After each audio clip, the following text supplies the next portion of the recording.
শ্রী রবিশঙ্কর প্রসাদ, উনি পাটনার সাংসদ, বাংলায় অনেকবারই পরিচিত। উনি যখন এখানে বিদ্যার্থী পরিষদের নেতা ছিলেন তখন এখানে অনেকবার ওনার আসার সৌভাগ্য হয়েছে। কলকাতার সঙ্গে অনেক পরিচিতি আছে। তো আজকে উনি আপনাদের মাধ্যমে কিছু বক্তব্য রাখবেন।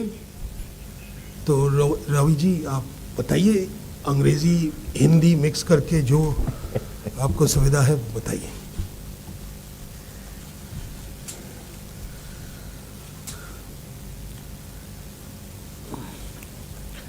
पार्टी के वरिष्ठ नेता Swapan Das Gupta ji,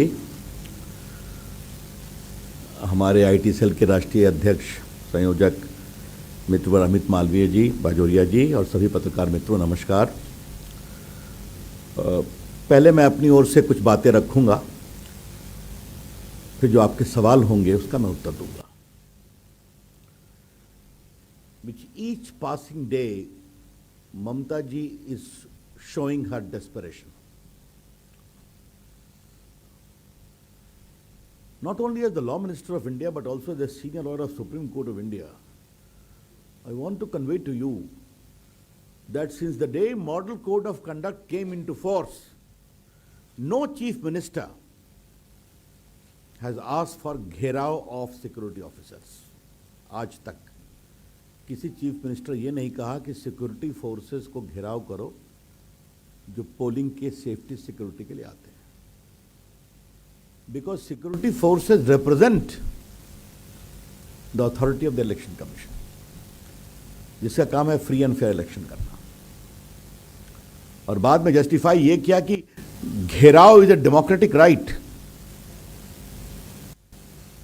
it is unheard of कि सिक्योरिटी फोर्सेस का हम घेराव करेंगे, ये हमारा राइट है। That was aimed at instigation and shows utter desperation, हताशा है।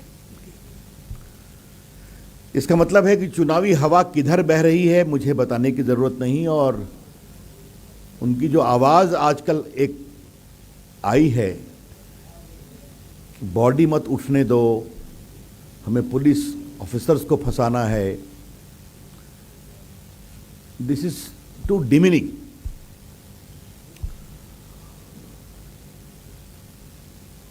मित्रों, आज मैं आपके सामने दो तीन कॉन्क्रीट बातें रखना चाहता हूं कि how governance and development is not at the centre of Mamata ji and her governance. पहला विषय मैं देश के कानून मंत्री के रूप में रख रहा हूं। जेंडर जस्टिस नरेंद्र मोदी सरकार के कोर में है। आपने देखा है, बेटी बचाओ बेटी पढ़ाओ, बाकी महिलाओं को एयरफोर्स में फाइटर पायलट देने का अनुमति दिया हम लोगों ने। आज देश के आईटी में लगभग 40 lakh people work directly, 4 million, 1/3 are women, and indirectly about 3 million professionals are there, 1/3 are women. तो हम लोगों ने कॉन्शियसली वुमेन को आगे बढ़ाया। फिर आपने देखा होगा हम लोगों ने रेप लॉ को टफ किया। 12 साल से नीचे अगर आप बच्ची को करते हैं तो आपको फांसी भी होगी, आपका ट्रायल फास्ट ट्रैक होगा।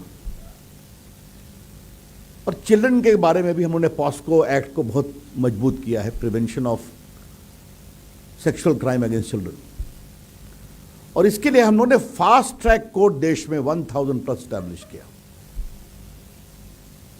उसमें सेंटर 55% फंडिंग करती है, स्टेट गवर्नमेंट बाकी करती है। मुझे आपको बताते हुए बहुत दुख हो रहा है कि बंगाल के लिए 123 फास्ट ट्रैक कोर्ट हम लोगों ने सैंक्शन करके दिया है। 123 fast track courts, all for fast tracking rape trial and sexual offences against children. 55 crore रुपया भारत सरकार देगी, टोटल एक्सपेंडिचर 92 करोड़ का आएगा। मैं ममता जी को बार बार चिट्ठी लिखता रहा हूं कि आप कंसेंट दीजिए। एक कॉपी मेरी चिट्ठी की यहां पर है। I can give you the date. The first letter I wrote was on 12 December 2019. The second I wrote on 16th March 2020. And the last I wrote on 19th February 2021. वो किसानों का जो 6,000 रुपया भारत सरकार भेजती है वो नहीं जमीन पर आने देती है। आयुष्मान भारत का भी स्कीम लागू नहीं होने देती है। But Mamata ji, you are a woman chief minister, you are a leading woman politician. What's your problem with fast track court for fast tracking rape trial and sexual offences against children? जबकि देश के 27 राज्यों ने इसको स्वीकार किया और वहां काम शुरू हो गया है। लेकिन आज ये 3 साल से मैटर पेंडिंग है। अब 2 मई के बाद हमारी सरकार को इसको फास्ट ट्रैक करना पड़ेगा। मैं ममता जी के इस एटीट्यूड को इनसेंसिटिव मानूंगा, indifferent to the cause of woman।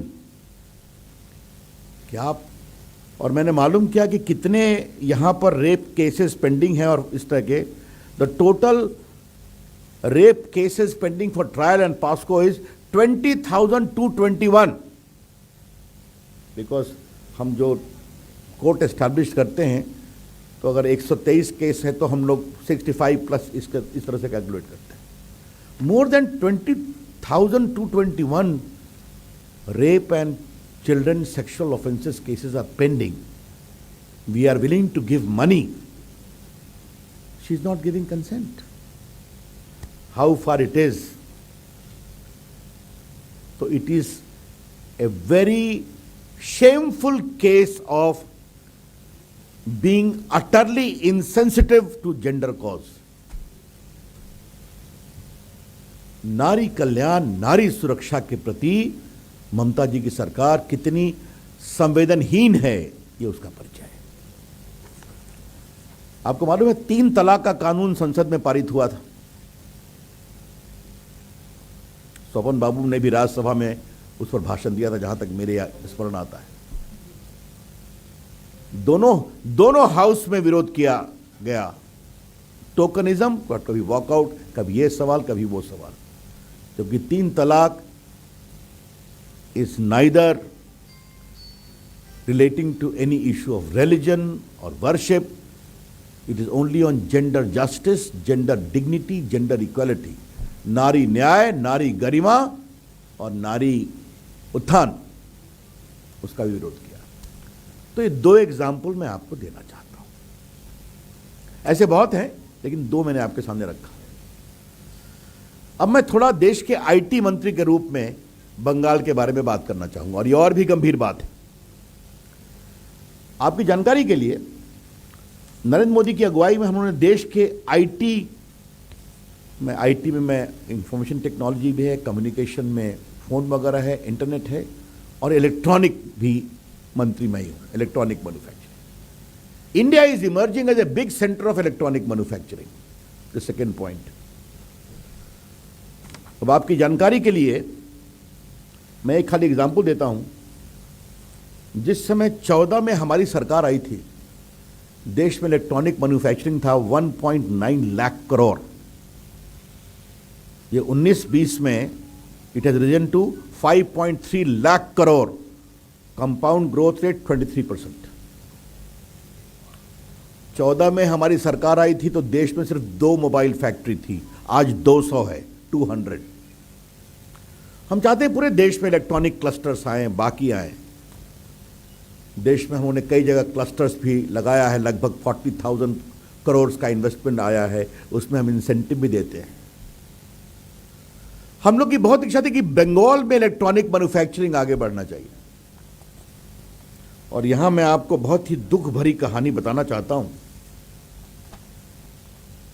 यह फाल्टा नईहाटी जो बंगाल में है, 24 परगना में, यहां 2 इलेक्ट्रॉनिक क्लस्टर को हम लोगों ने अप्रूव किया।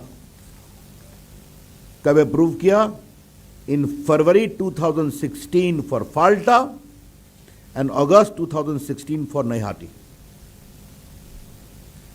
हम जब उनको अप्रूव करते हैं, उनको ज़मीन देना पड़ता है, वहाँ पर इम्प्रूवमेंट, इंफ्रास्ट्रक्चर, स्किलिंग सेंटर वगैरह बनाना पड़ता है ताकि बाकी कंपनियां वहाँ पर आके अपना बेस बनाएं, लोगों को नौकरी मिले. I would like to gently tell my friends of Calcutta media that electronic manufacturing में मोदी जी की सरकार में हम लोगों ने 30 लाख लोगों को नौकरी दिया है. 30 lakhs. The potential is there ना. उनको पहले 36 महीने में इस काम को कंप्लीट करना था, पूरा इंफ्रास्ट्रक्चर वगैरह. वो नहीं किया. हमने उनको एक्सटेंशन दिया है 2 बार. अब ये अगस्त जून 2021 में द एक्सटेंशन इज एंडिंग. कोई काम नहीं हुआ है. And we have already paid them grant in aid of 25.67 crores. तो आप देख लीजिए कि अगर यहां पर इलेक्ट्रॉनिक मैन्युफैक्चरिंग बढ़ता, देश में बढ़ रहा है, लोगों को नौकरी मिलती ना. No action has been taken at all. तो law and justice, women security and this. Now I come to IT part of it.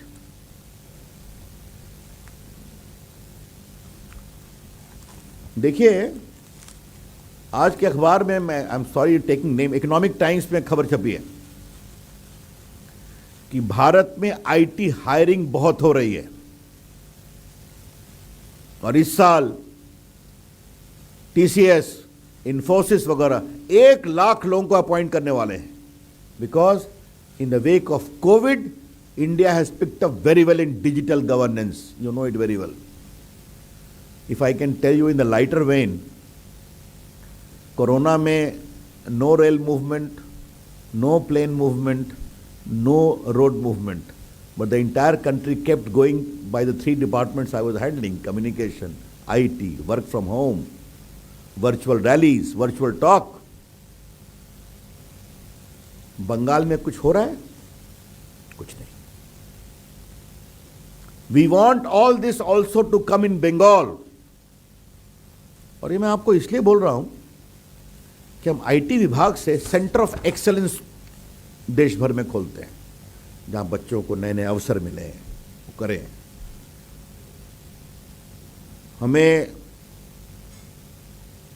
Artificial intelligent, internet of things, robotic के लिए यहां पर एक हम सेंटर ऑफ एक्सीलेंस खोलना चाहते थे.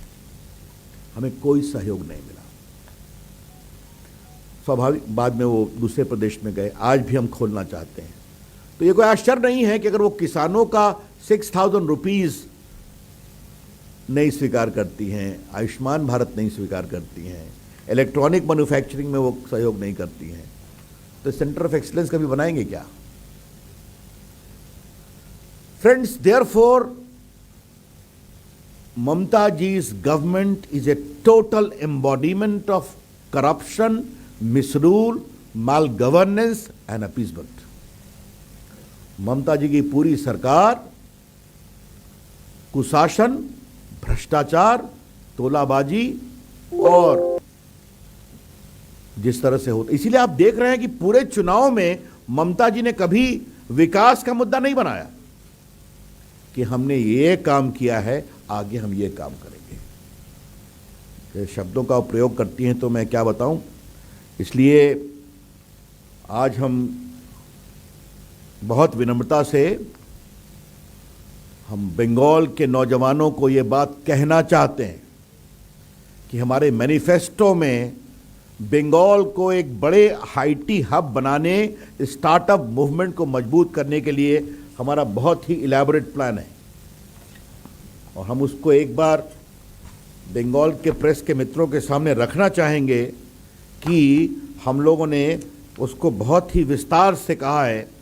And I would like to read it and then conclude and take your questions. Bharat सरकार की ओर से हमारा एक बीपीओ स्कीम है, वो बंगाल में मालदा में, सिलीगुड़ी में 4-5 जगह चलता है. वो भारत सरकार की स्कीम है. हम बंगाल के हर सब डिवीजन में एक बीपीओ, बिजनेस प्रोसेसिंग ऑफिस खोलेंगे. And we will give 2,500 crore startup Bangla fund to provide subsidized loan of up to 25 lakh to 10,000 startups. जब इस तरह से आप एक नया विजन लेकर के आते हैं बंगाल के नौजवानों के लिए, तो भविष्य का रास्ता बनता है। और हम बंगाल के नौजवानों को बहुत विनम्रता से कहना चाहते हैं कि अगर इन्हें programmes like Digital India, electronic manufacturing, Atmanirbhar Bharat, we have done so well in different parts of the country, will bring all that to Bengal, creating opportunity, creating jobs, giving employment and also earning good revenue. ये हमारी सोच है, तो इसीलिए हमने कहा कि बहुत विनम्रता से इन विषय को आपके सामने रखा। Now open to questions. Thank you.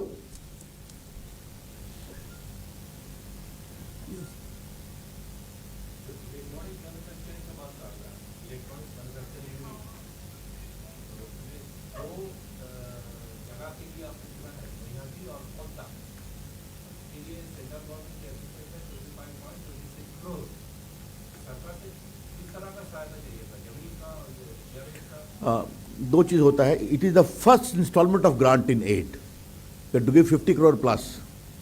इसमें होता क्या है कि आपको जमीन एयरमार्क करना पड़ता है और जमीन को इंप्रूव करना पड़ता है, स्किलिंग सेंटर, प्लॉटिंग, बाकी सारी चीज़ें, ताकि बाहर की कंपनियां आकर के वहां पर मैन्युफैक्चरिंग को इस्टेब्लिश करें, और उसमें हम लोग मदद करते हैं।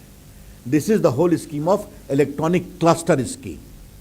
Therefore, 2 clusters were identified, and these 2 were identified in consultation with the state government. They said, "Bring it here," और उसके बाद से कोई काम नहीं मैंने बताया।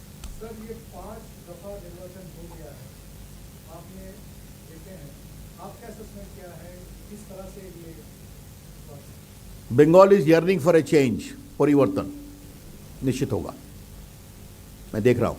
पॉलिटिकल वायलेंस जो 2-3 दिन में हो रहा है, इसके ऊपर कुछ बोलेंगे? तो बीजेपी का जो कैंडिडेट के ऊपर आक्रमण किया गया है। देखिए, ऐसा है कि ये कोई नई बात है क्या? अगर हमारे 130 लोगों को मारा गया है, हमारे सारे लोग बैठे हुए हैं, कोई वायलेंस से बचा है क्या? जो हमारे राष्ट्रीय अध्यक्ष नड्डा जी पर वायलेंस हुआ, उनके सिक्योरिटी फोर्सेस ने उनको बचाने की कोशिश की। बंगाल का यह हाल है कि हम लोग भी सिक्योरिटी के दायरे में हैं, हमें कहना पड़ता है कि आप उधर जाके बैठो। That's the scene. तो कोई नई बात क्या है? हमारे मालदा के उस पर हमला किया गया। अनफॉर्चुनेटली मैं बहुत विनम्रता से कहूंगा, ममता जी, आप तो लेफ्ट के मिसरूल के खिलाफ होप बनकर आई थी ना। उसी इलेक्शन कमीशन ने जो सुरक्षा दी थी, तभी तो आप जीती थी ना।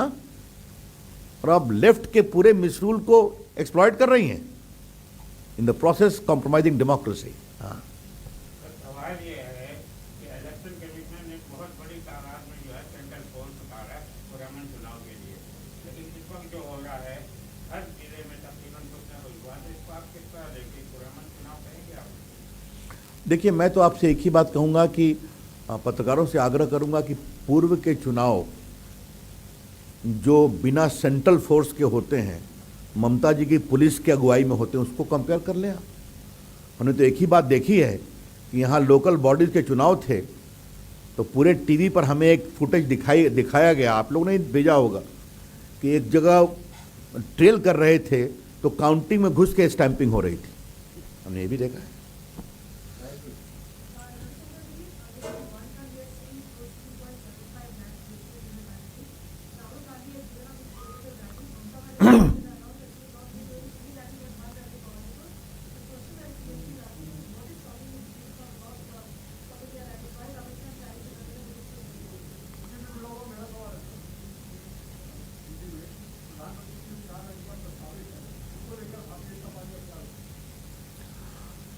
देखिए, राहुल गांधी की यहाँ कितनी रैली थी हमें भी नहीं पता है। वो तो शायद 3-4 राउंड के बाद आए। एक दिन भाषण मैं बड़ा सुनना चाहता था कि वो क्या विजन दे रहे हैं। उन्होंने यही विजन दिया कि नरेंद्र मोदी हमसे डरते हैं।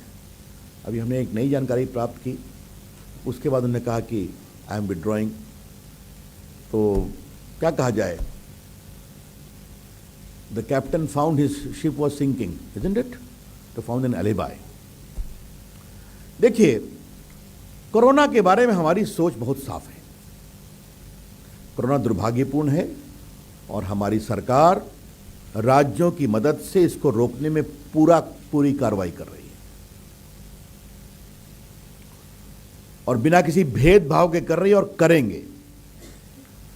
अब टीएमसी के लोग जो सवाल करते हैं कोरोना को लेकर, तो मेरे उनके सवाल के जवाब में काउंटर क्वेश्चन है। ममता जी ने प्रधानमंत्री की जो मुख्यमंत्रियों की इतनी बैठक हुई, वो किसी में शामिल हुई क्या? I am very seriously asking this question. Did Mamata ji attend the meetings with the prime minister has called with all the chief ministers? और वो दर्जनों मीटिंग हो चुके, मुझे बताने की जरूरत नहीं है। और लास्ट मीटिंग जो हुई थी उसमें भी कहा गया कि मैं चुनाव में व्यस्त हूं। तो that is enough for me to indicate that जहां तक कोरोना और चुनाव का सवाल है, चुनाव एक संवैधानिक आवश्यकता है। It is a constitutional obligation undertaken by the election commission. तो इलेक्शन कमीशन जो भी निर्देश देगा हम मानेंगे। मैं बिहार से आता हूं, वहां भी तो कोरोना में चुनाव हुआ ना, पूरा कसकर चुनाव हुआ, कैंपेन भी हुआ। जो चुनाव आयोग ने डूज एंड डोंट्स कहा, हमने उसका पालन किया। यहां भी जो है उसका हम पालन कर रहे हैं और करेंगे। और चुनाव आयोग इसमें जो कुछ भी कहेगा वो भी हम पालन करेंगे।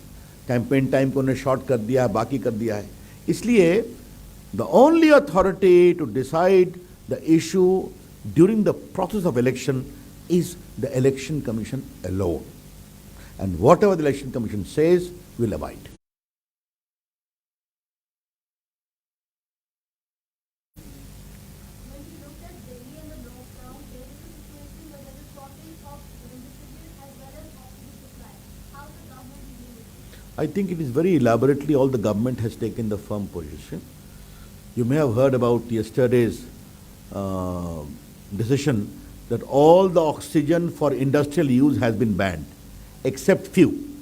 And all the oxygen production has been diverted towards oxygen for the patient. The same is the case of also that particular medicine. Yes, any question?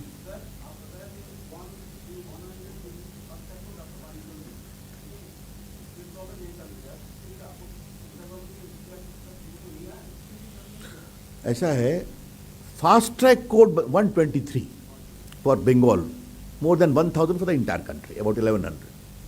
Fast track court establish करने के लिए स्टेट का consent जरूरी है। And I would like to particularly read that, उसलिए you have to give consent for that. That's what I have been saying and support for that. Obviously, if the state government does not consent, how can we establish? How can we send the money?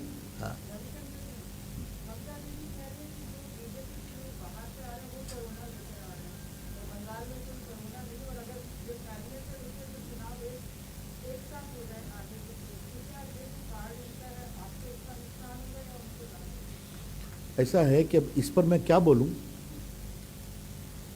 मैं तो यही कही थी कि इस चुनाव में खाली बाहर के लोग आते हैं, तो मैं तो और कुछ नहीं बोलूंगा। जो अमित शाह जी ने एक इंटरव्यू में कहा था, मैं उसी को दोहराऊंगा। क्या सुभाष चंद्र बोस सिर्फ बंगाल के थे क्या? मैं बचपन से, जब से मैं संघ का स्वयंसेवक बना, विद्यार्थी कार्यकर्ता बना, विवेकानंद मेरे लिए ईश्वर है, तो क्या वो सिर्फ बंगाल के थे क्या? रविन्द्रनाथ टैगोर सिर्फ बंगाल के हैं क्या? अरविंदो घोष बंगाल के हैं क्या? तो पूरी जो भारत की कल्पना है, ये दो गीत है ना, वंदे मातरम और जनगण मन, ये दोनों कहां से आया? यहीं से ना आया? तो ममता जी क्या बोल रही है मुझे समझ में नहीं आता। Again this shows the desperation. That's all.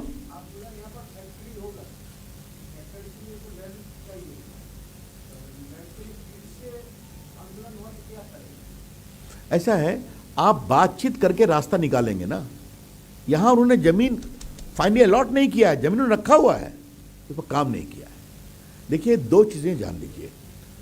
अब तो हम लोगों ने लैंड एक्विजिशन में बहुत बड़ा लिबरल कॉम्पोजिशन का पैकेज रखा हुआ है, but this can be worked out, why not?